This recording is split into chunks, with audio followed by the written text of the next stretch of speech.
Welcome to Cathy's Eclectic Garden. I'm Cathy and I garden in Zone 5B, 6A in Northwest Ohio. I'm currently working on a series of videos that highlight plants that are thriving in my garden. We'll be right back.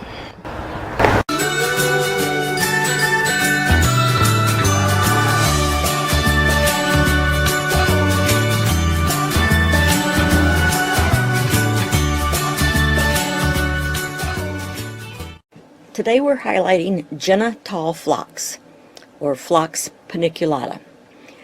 It's also called garden phlox, and it's hardy in zones 4A to 8B. It's a herbaceous perennial that likes full sun and blooms mid-summer to late summer, early fall. It gets 3 to 4 feet tall and spreads 2 to 3 feet wide. It has average watering needs. It needs to be watered regularly, but you don't want to overwater it.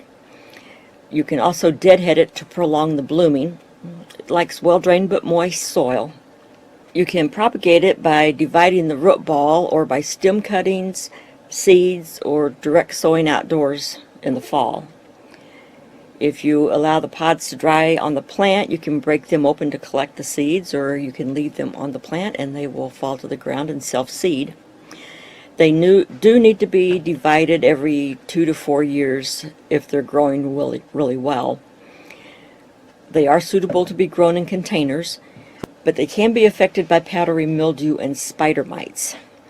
They are normally lavender, pink, purple, or white, and I have the pink ones in my garden. I do what's called a Chelsea chop, which flowering perennials, a lot of them you can cut back about a third to a half when they start to get tall. Usually for me it's usually late May, early June. Just cut them back, and that will cause them to branch out and produce more blooms. Plus they won't get as tall and have a tendency to flop over. So that's what I tried that this year, and it seemed to work really well. I did half of mine because I've got a pretty good patch, and just cut they're right along a path, so I cut the ones right along the path so they wouldn't be so tall and flop over.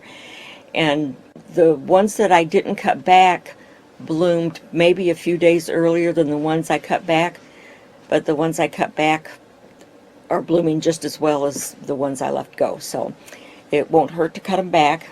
It's hard to do the first time. I heard about this a couple of years ago, and I hadn't gotten up the courage to try it yet, but I did try it this year because my patch had gotten so big that I thought I would see how it worked, and it works really well. This plant is loved by pollinators.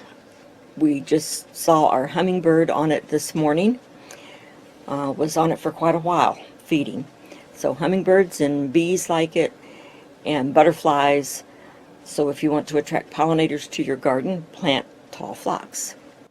Thank you for watching my video. I hope you enjoyed it. Join us again for the next one. Bye.